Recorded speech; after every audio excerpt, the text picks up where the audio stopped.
Hello guys, I'm Jake. I'm a full-time photographer for a streetwear brand, yung DBTK. On a normal day, photographer nila ako. Pag may free time or weekends, I do freelance photo, video, or any visuals kaya ko siyang gawin. May parang inside joke sa mga tropa ko lang. Sabi ko na Jake of all trades. Kasi yun, marami akong kayang gawin or curious kasi ako sa mga bagay-bagay. Tumatak sa akin yun, yung Jack of all trades, master of none. Nirelate ko sa pangalan ko, Jake of all trades. Parang ganun na yung ginagawa ko since college. To give background lang din sa akin. Nung college, advertising, fine arts ako. Yun yung tinapos ko. So, I have background din dito sa mga painting, any art medium kasi syempre sa school, pinapagawa sa inyo eh. Then, one time, yun nga, nagka-photography class ako. Then, na-enjoy ko yung process eh. Sabi ko, ang daming magaling mag-painting, ang daming mas magaling syempre. Pero pagdating sa camera, parang doon ko na-feel na parang advance kagad yung knowledge ko. Tapos, mas nag-enjoy ako dun sa medium ng camera. And then, taking yung moment kasi parang if you freeze mo in time and then parang ma-preserve siya. So, yung moment, masishare mo. So, feeling ko yun yung mas nag-drawn sa akin kaya mas pinili ko yung photography as a medium.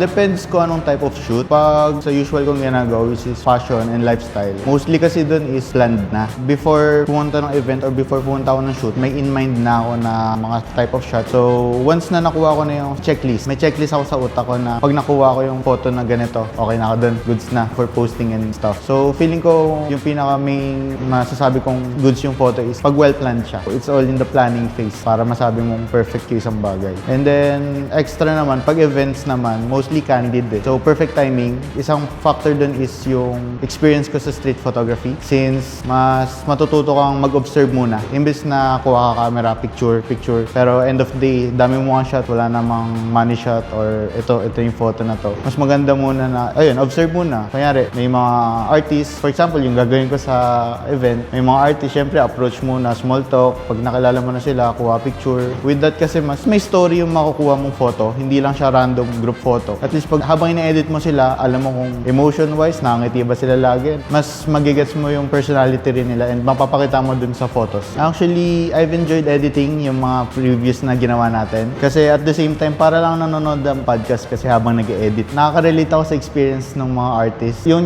na-realize ko, lahat ng in-interview, parang bumalik ako nung college siya. Kasi ito yung circle ng mga tao na lagi kong kasama dati. Ito yung mindset nila, ito yung perspective nila sa mga bagay-bagay. So, yun, na-enjoy ko yung every story, each artist. Everyone's unique kasi. Makaka-relate ka sa kanila in a way, pero pwede mong i-convert into your own story yung sa story din nila. Siguro, yung makita ko yung 55 artists na, ayun dun, in person, na present sila sa event, and then kasama nila yung works nila, and yun siguro, maka-interact din sila. Makunan sila portraits or video, yun siguro, yun yung pinaka-highlight sa akin ng magiging event. So, exciting siya.